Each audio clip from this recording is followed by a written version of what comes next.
konkrete i keni bashkangjitur kësaj ankese sot?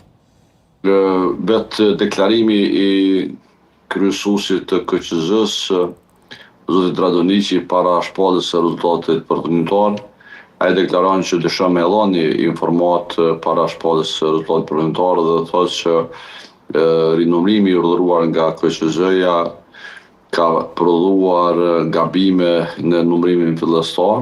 Ai vlerëson këto si gabime minimale edhe njerëzore, mirë po ligji për zgjedhje parashef që rezultati zgjedhor duhet jetë i saktë dhe nuk mund të certifikohet një rezultat zgjedhor i cili është i pasaktë.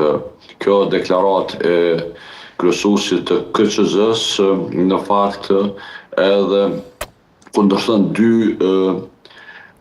vendime të mëhershme të bëra në PZ-ën e Gjykatës Supreme.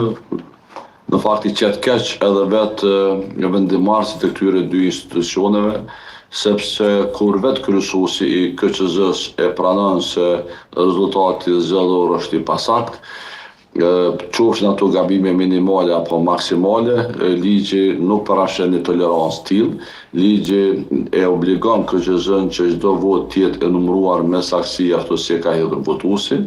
Dhe në faktin tjetër, gjithashtu që është shtesë në këtë ankesë, e ka të bëjë me raportin e sekretariatit të KQZ-s, i cili nuk është bërë publik as deri me tani, sepse ai raport do të jepte më shumë argumente, edhe neve si kandidat që kemi bërë ankesë, mirë po sigurisht që do t'i ndihmonte edhe vetë PZ-s dhe Gjykatës Supreme në dy ankesat paraprake. Pra, ankesa është se në 185 vendvotime të numëruara, janë rinumëruara 5201 vota të PDK-s, dhe në këto 5201 vota të PDK-s janë 221 vota preferenciale të regjistruara gabimisht. Dikujt i janë shtuar e dikujt janë hequr. Personalisht më janë shtuar 6 vota dhe marzha e gabimit në këto është 4.25%.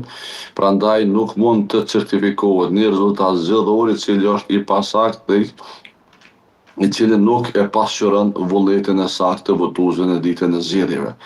Unë besoj shumë që PZ-ja, bazuar në ligjin për zgjedhjet dhe kompetencën e saj kushtetuese që ka për të eliminuar parregullsitë, dhe që të kemi një rezultat zgjedhor të saktë, do të urdhëroj